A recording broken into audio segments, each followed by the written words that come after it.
guys, welcome back to my channel. My name is Maddie and today I'm going to be giving you my November wrap up. I read 14 books in the month of November. 6 of them were rereads. Because they're rereads and if you watch my channel you already know my thoughts on these books, I'm going to wait till the end of this video to talk about the books I reread. But other than that, as usual, I'm going to be talking about the books I read in order as I read them. The first book I read in November that was not a reread was The Fifth Wave by Rick Yancey. I actually vlogged my experience while reading this book, so if you want to know more of my thoughts, I do have a YA sci-fi reading vlog up on my channel. This is the first book I read for that video, and I really enjoyed it. If you don't know what this book or this trilogy is about, in this book aliens are invading the earth in waves, and each wave is very unique. Some of them are natural disasters, some of them are diseases, and the main character is one of the few human survivors left on earth, and she is basically just trying to survive, and she ends up banding together with a couple different people to try and figure out what the fifth wave, the fifth alien invasion, is going to be. Her little brother was also taken by the government and is being kept in this military facility, so she is trying to track him down in order to get him back. I actually really enjoyed this one and I gave it 4 out of 5 stars. The next book I read in November was Mortal Engines by Philip Reeve. This is a dystopian in which Earth is no longer really inhabitable, so all of the major cities are now actually floating cities and they just kind of float around the Earth's surface, and each of these cities is basically like its own empire, and they travel around to try and conquer other cities because resources have run out. So if your city starts running out of resources, you have to conquer someone else's city in order to get their resources in order for you to survive. This world is super interesting, but unfortunately the writing just didn't do it for me. I didn't feel gripped by the story. I didn't feel any kind of connection to the main characters, so I didn't really care at all what was happening in the story. But basically this plot centers around 3 different people. One is a girl seeking revenge for the murder of her family. The second female perspective is the daughter of the man who murdered the other girl's family. And the third perspective is a young man who just happened to be at the wrong place at the wrong time, and he got wrapped up in this series of events and he is now a fugitive. While I liked the world and I liked the idea of the plot, the execution just let me down and I didn't connect with the characters, so I ended up giving this book 3 out of 5 stars. Which is kind of unfortunate because I've been wanting to read this book for so long, ever since I saw the trailer for the movie adaptation,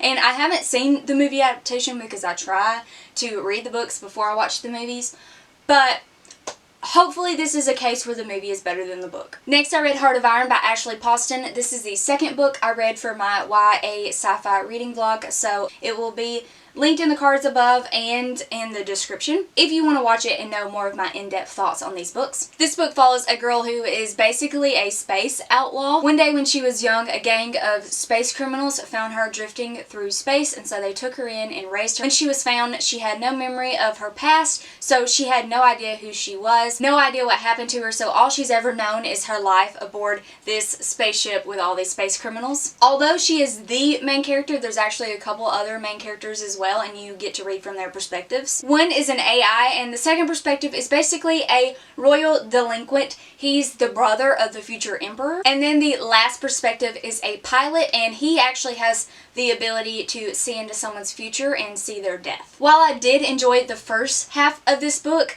the ending really just made me not like this book, honestly. I found the whole book to be predictable, but the ending just was not written very well, and for that reason this book went from a 4-star rating, it dropped down to a 3-star rating very quickly. Next I read Playing with Fire by Derek Landy. This is book 2 in the Skullduggery Pleasant series, which is a middle grade series following this little girl named Stephanie, who also goes by Valkyrie Kane, on her adventures with this man named Skullduggery Pleasant, and he is actually a man who was brought back to life as a skeleton and he has magical powers. With each book something new happens and they have to try and save the world. I really enjoyed the first book when I read it back when I was like 16, but I since reread it in the month of October actually so that I can continue on with the series. I really liked the second book, however I will say that I did not like it as much as the first one, but hopefully as I continue on with the series I like them more and more with each book, because that seems to be the consensus of most people. I gave this book 4 out of 5 stars. Next I read Then She Was Gone by Lisa Jewell. This is an adult mystery novel. I know it's classified as a thriller, but I will say that it is not really a thriller at all. So if you're wanting a thriller book, because this one is very popular, I'm sure you've heard about it if you read thrillers, or if you don't read thrillers, you've probably heard about it anyway, but it's not really a thriller, so if that's the type of book you were looking for, don't read this one, or at least go into it knowing that, because I had already been forewarned before going into this book, and I think that made my reading experience much more enjoyable. This book follows a middle-aged woman whose 15-year-old daughter disappeared several years ago, but because she was so young and they never found her, everyone just assumed that she was a runaway. However, years later, they have just discovered her body, and now the family has some closure. But things get suspicious when the main character's new boyfriend has a 9-year-old daughter who looks exactly like her own daughter that went missing so many years ago. This book is very predictable, which I knew going into it, but it was still a very enjoyable read for me. I really liked the story, I liked the plot, I liked the characters, I liked the family aspects, and I liked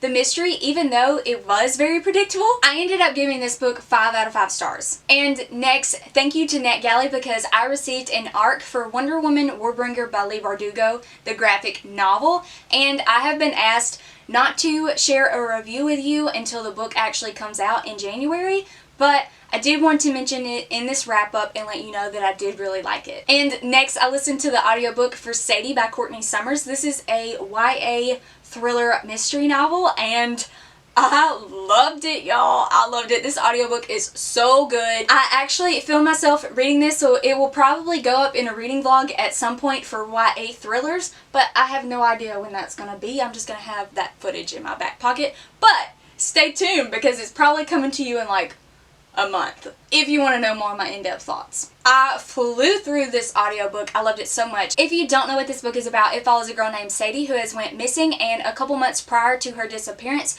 her 13-year-old sister was murdered. And so a man who runs a true crime mystery podcast show actually investigates her disappearance and tries to find her and track her down. And his perspective is actually set up in a podcast format, so if you listen to the audiobook, it's actually like listening to a real podcast, and it's amazing. And of course you have Sadie's perspective, and she is trying to hunt down the person who murdered her little sister. This is a fantastic audiobook. Highly recommend. 5 out of 5 stars. And now on into my rereads for the month of November. I had a blast rereading these books. You already know you love the characters. You already know you love the story. You already know you love the plot and everything about these books.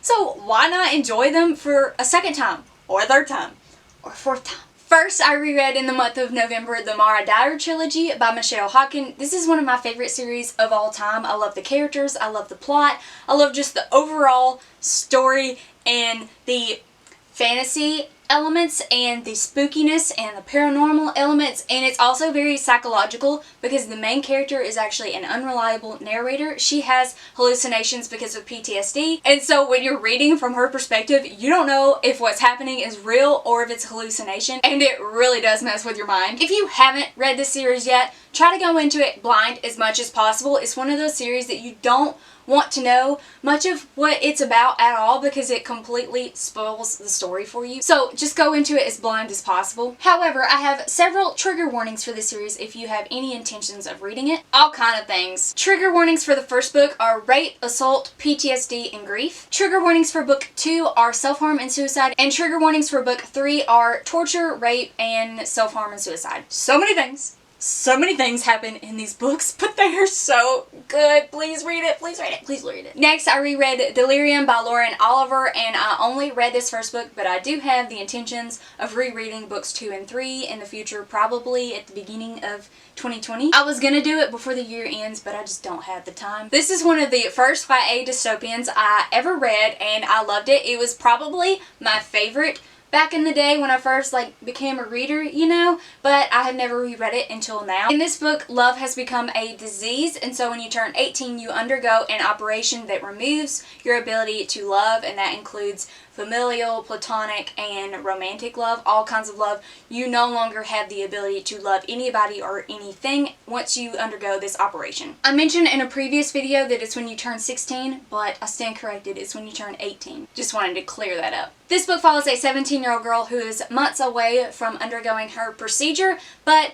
she happens upon a mysterious stranger and she has her first real interaction with a boy close to her age. And suddenly, because of this, her world is turned completely upside down and she starts to second guess herself and second guess her government and the world that she lives in. Because what if love is not a disease? What if love makes us stronger? It's a cute YA dystopian romance. It used to be one of my favorites and I would still consider it one of my favorite YA dystopians even after several years have passed. And lastly, I reread the first 3 books in the Shatter Me series by Tahereh Mafi. I reread the original trilogy to prepare myself to read the extension continuation books. Book 6 comes out in a few months and I have yet to read books 4 or 5, so I wanted to reread this to refresh my memory in order to prepare myself to read the next books because I really need to read those. I loved the original trilogy when I first read it, but I loved it even more the second time around. I was originally supposed to buddy read this first book with Carly from Carly's Books,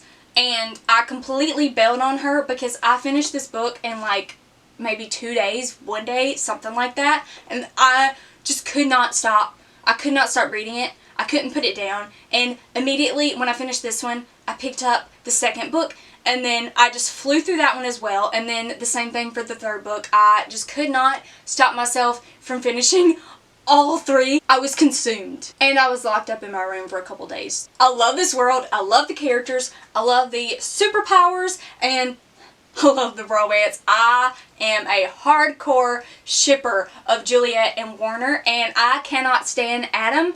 Adam was so much worse this time around. Like, I noticed things that I didn't notice as a teenager. He says some of the most appalling things to the main character whom he's supposed to love. In the beginning of the series, he's an okay character. There's nothing wrong with him in the beginning. But then he just proves himself to be a really crappy guy. Not just a crappy love interest, a crappy human being. He talks to Juliet so horribly. I literally just had to sit down the book because I just could not fathom some of the things that he says to her in this series. If you like Adam, tell me why. Alright, I have gushed and ranted long enough. If you don't know what the series is about, it follows a girl named Juliet who has a lethal touch, and because of that she is locked away in this asylum prison. In this book, the earth is dying, and because of that, some humans have evolved and developed superhuman abilities. Juliet is one of those people. And for the last 3 years, she has essentially been locked away with no human interaction until one day the government plucks her out of this prison and decides that they want to use her as a weapon. This series is so much more than that, and let me just say, if you read this first book and you thought it was just okay, please continue on, because honestly, this book is not that great. It's definitely not a 5-star book, but the other ones are, so keep reading. Alright, that is the end of this video today. Those are all the books that I read in the month of November. Let me know in the comments down below what your favorite book that you read in November was. If you like this video, please give it a thumbs up and subscribe to my channel if you want to see more bookish content by me. I hope you all have a wonderful day, and I will see you in my next video. Bye.